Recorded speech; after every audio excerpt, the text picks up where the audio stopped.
we are mandated to have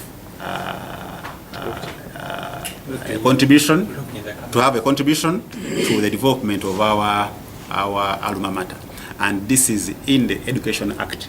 That's why you see that all the boys and all the girls are represented on the board of governors of every school in this country. This is in the Education Act.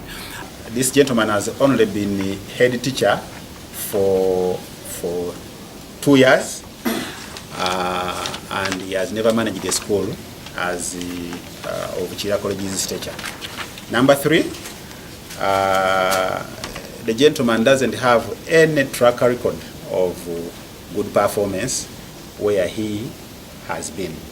By the head teacher okuva 2009, head teacher from 2009, with a record that is not that is really good, right from Nakabali High School, you go to Kalira High School, you see the transformations that have been made.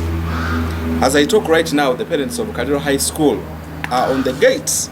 They are saying they are not opening the gate unless they see their head teacher. And this is the person they are saying is not productive. But the ministry has not listened to us.